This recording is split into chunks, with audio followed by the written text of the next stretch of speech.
Hello, U.S. History students. We are starting our next project today, Competing Views of History, the Civil War and Reconstruction.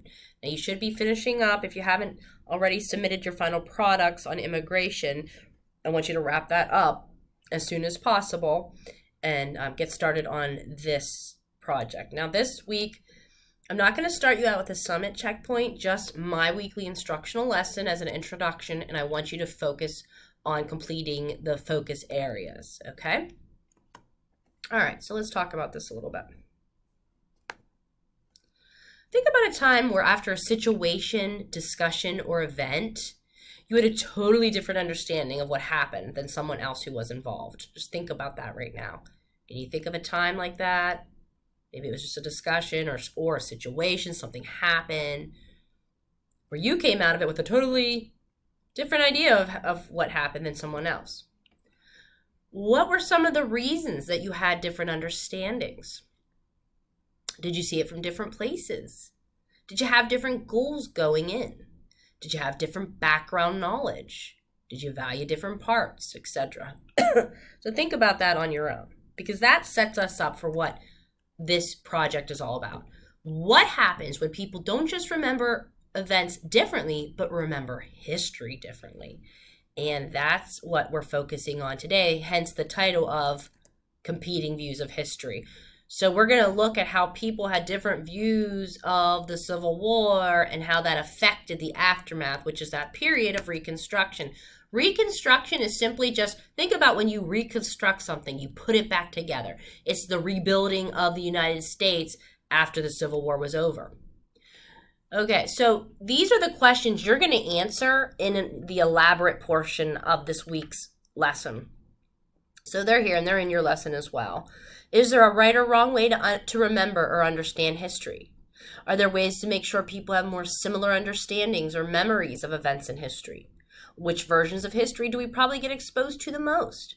And how does only getting exposed to one version impact us as learners, thinkers, and individuals? So I really want you to think through this, what we just talked about here. I want you to think about all these questions, all right? And then I want you to give thoughtful responses here to this, and this is your elaborate assignment for the week. So, as I said, this is just an introduction and overview of what's to come. This project focuses on how we can build self-awareness. In other words, looking at yourself and how you view things, how you think about things, in order to question the versions of history we are exposed to, and make sure we consider and learn from multiple perspectives. We will primarily work with the skill making connections and inferences as we work to understand the impact of being exposed to a particular version of history has on forming historical understanding. So there are different interpretations. There's not just one size fits all of history. People have different ways of interpreting it and viewing it. That's what we're going to look at. Our inquiry will focus on the Civil War and Reconstruction using Yale Professor Blight's framework. So I do want to go over this. This is also in your lesson, so this is a Yale professor, and he focuses on three major historical memories of views that came out of the Civil War and defined Reconstruction. Okay, there's the Reconcilianist view, the white supremacist view, and the emancipationist view. So think of, like, to reconcile is to put things back together, to make things right, to come together again. So this view focused on the goal of reconciling or restoring friendly relations between the North and the South to move forward as a single nation with a unified identity and cause. So this is sort of more the friendly, hey, let's bring the North and the South just fought each other in the Civil War. We're going to come back together and have friendly relations again. Try to do this in as nice a way as possible.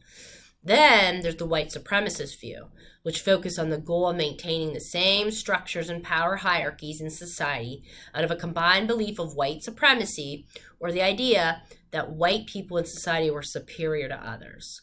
Fear for change, especially after great loss and upheaval during the war, and anger at having lost the war and having to change their way of life. So this is that, white supremacists, they don't want, they lost their slaves, which were their property, their whole way of life, and they want to maintain that order, and they want to keep African Americans underneath them. They want to have that same power structure as before. They don't really want to change. Okay, and then there's the emancipationist view. And that was, think about, you're going to learn all this, the Emancipation Proclamation in 1863 when Abraham Lincoln set forth that the slaves would be emancipated. That means freed. But they had to win the war. But this focuses on the goal of emancipation, or giving freedom to former slaves and granting them equal rights in the new nation coming out of the Civil War to create a society of greater equality. So these are the three different views we're going to look at when we look at Reconstruction. Okay, so get familiar with these. So this is what you're going to be studying docs on throughout the weeks to come. All right, so think about, are there any questions you have about this framework?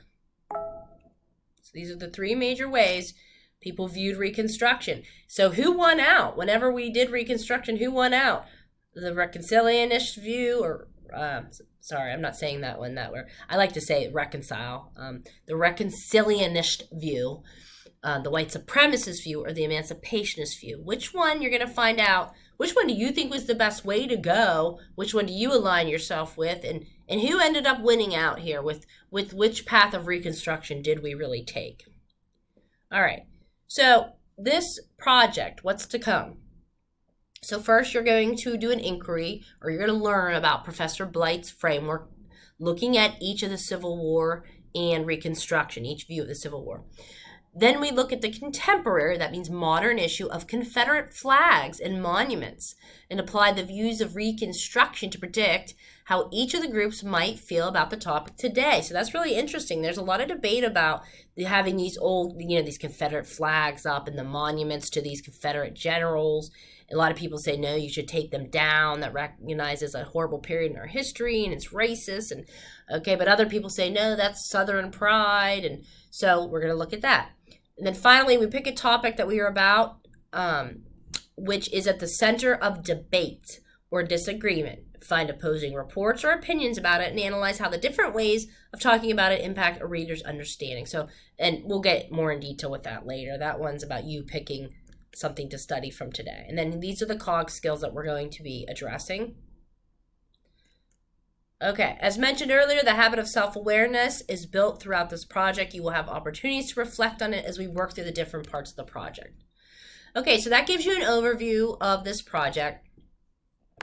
Here is my lesson, and we already went through these questions here.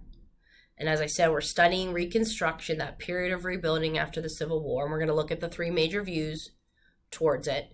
And then I already went over Professor Blight's framework with you. You can look at that more thoroughly. I want you to read this overview of Reconstruction. It's a short little blurb here on it, but it's really important you have some background. And that's why I'm not even assigning you a summit checkpoint this week. I just want you to go over the playlists, which are the resources, and I want you to study for the focus areas, okay? Because you need to get that, before we even talk Reconstruction, you need to understand the Civil War. So I really want you to do, look over the information and learn about the Civil War, okay? This focus area, there's one on Civil War and Reconstruction. So you should be working on those. In particular, start with the Civil War, okay? Go through that this week. Okay, and then there's a History Channel video about, gives you a nice little intro to Reconstruction and overview. There's some key terms. Answer this question of what was Reconstruction. There's another quiz here on the key terms. And then your elaborate piece is answering those discussion questions. And then you have your reflection. Okay, so I'm excited to start this new project with you. If you have any questions or concerns, I am here to help you. Have a wonderful week.